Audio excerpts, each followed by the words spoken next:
are very cute. This is Edward. Meet Edward.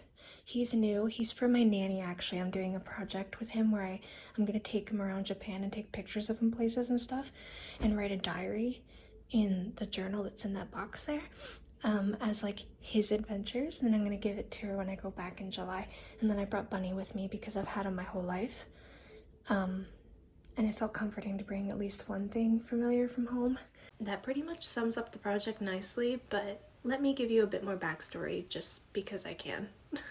Back in 2018, I went on my first trip to Tokyo after saving up for over 10 years towards my dream of going to Japan. My nanny has always been the most supportive person in my life of my dreams and always gave me words of encouragement and support when I needed them, and everyone else around me seemed hell-bent on crushing my confidence to prevent me from going. That's a story for another day, but I'm including that tidbit of info because when going to Japan for the first time, I really wanted to do something special for my nanny that was more than just a simple souvenir. My nanny is a lover of all things vintage teddy bear related, so I decided I would get an antique bear and a journal and document my 11-day trip from the bear's perspective as a fun way of showing her everything I got up to while there and give it to her once I got back. Unfortunately, I wasn't able to find a suitable bear within the first few days, and I realized it didn't make sense to do it with only half the trip left, so I decided to shelve that project for when I'd be going to Japan the following year for school.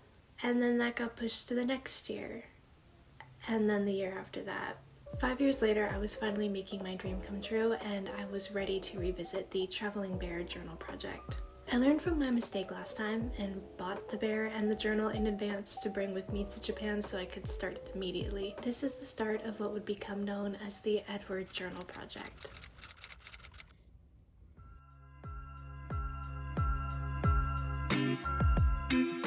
Throughout the next 4 months, I would take Edward with me to many places, take pictures of him doing various things, and create corresponding journal entries written from his perspective.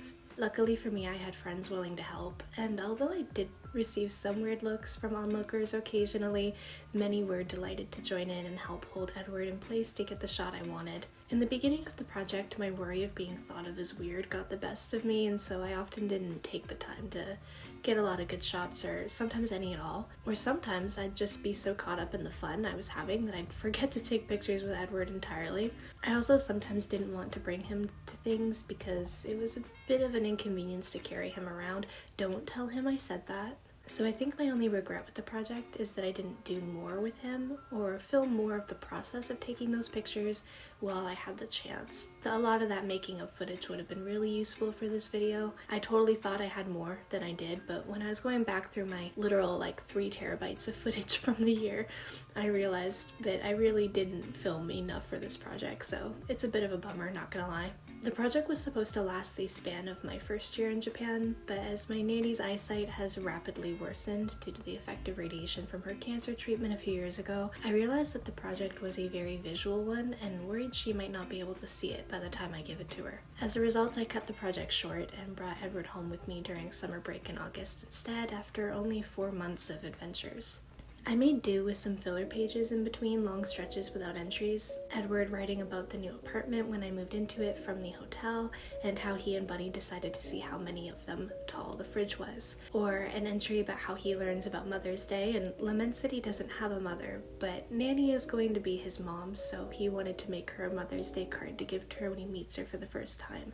These entries didn't have as much visually going on, but I think they add to Edward's personality. I also included a funny little gag that he can never get my name right, always referring to me as a different name that starts with M until about halfway when he starts getting it right. It's little details like that that I think make the project particularly special. My nanny loved the journal and Edward, and after I returned home to Japan, I started getting texts from time to time with photos of Edward doing various things around the house and little texts written from him. Anyone that knows both me and my nanny will tell you that we're the same person in a different font, so this was somewhat unsurprising, I suppose. I really should have seen this coming. Back in the day when my nanny was better, she probably would have printed those photos and added them to the journal with written entries herself. I'll probably be the one doing that now, but it makes me happy that this became somewhat of a collaboration. Growing up, my nanny always did fun gifts for us like this. Like the time she gave us a carton of eggs for Easter with fake eggs that each held a different riddle that led to something hidden around the house. Or the time she did 12 Days of Christmas with each gift having an accompanying poem, as my nanny has been a lifelong poet. Those are just two of many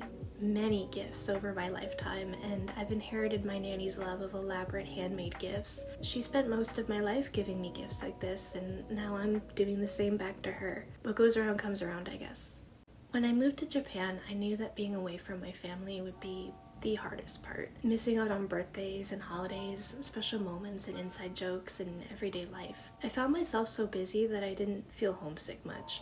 I think it was because I spent most of my life working towards a school that I was as sure as I possibly could be about it by the time I was living it. But the sole exception to this was my nanny, who I missed deeply and really struggled with being so far apart from. From the day I was born, I saw her almost every single day of my life. When I was little, we lived with her, and when we didn't, she still found a reason to come over and see us for a little bit. She drove us to and from school, dropped us off random bits of groceries, that kind of thing. When we moved to the countryside in my teen years, it was the first time in my life I wouldn't be able to see her regularly anymore, so we started our daily phone chats, and over the next 12 years, I rarely missed a day talking to her, with the exception of when I'd go for visits during school breaks and holidays. And of course, during her cancer treatment, there were lots of days we couldn't talk, and during COVID, lots of times we couldn't see each other. But when I moved to Japan, that was the first time in my life where I couldn't do either at the same time. Phone calls became a rarity, and I can count on one hand how many times we chatted during my first year there. Text became the main form of communication, but as time went on, my nanny's texts became less and less frequent due to her worsening eyesight. Because the project was supposed to last a whole year, I found myself often thinking about how great it would have been to have him along for this or that adventure, and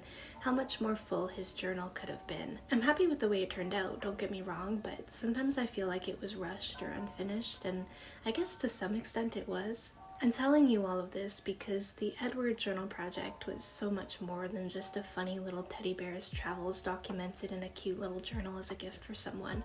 Edward and his little journal became my connection to my most favorite person in the world when she was more distant than ever before, something to put my love and energy into when I had nothing else. Having him around gave me comfort, and when I brought him home to her and left him there, I found myself genuinely missing him once I was back in Japan. I realized that he felt like a piece of her I was taking with me on a journey that for the first time in my whole life I was walking alone. Edward made me feel less alone and gave me a project I could focus on to distract me from how lonely I felt. I know this doesn't seem like the place to get deep, but truthfully, I've always dreaded losing my nanny since I was old enough to understand the concept of death, and something that has always and continues to be a dread I carry every single day. Living in Japan was my lifelong dream, but it came at the cost of losing out on however much time I have left with those that I love, and that's something that weighs heavily on me. I love living in Japan and I intend to continue to do so, but it's not a choice I make lightly, and it's not something that doesn't come with sacrifices I often feel guilty about. The Edward Journal Project is definitely up there for some of the best gifts I've ever created for my nanny over the years, and one that I personally cherish a lot, as it was as much a gift to myself in many ways as it was to my nanny. Even though I wasn't able to do it exactly how I originally envisioned, it turned out nice and I enjoyed the creation process.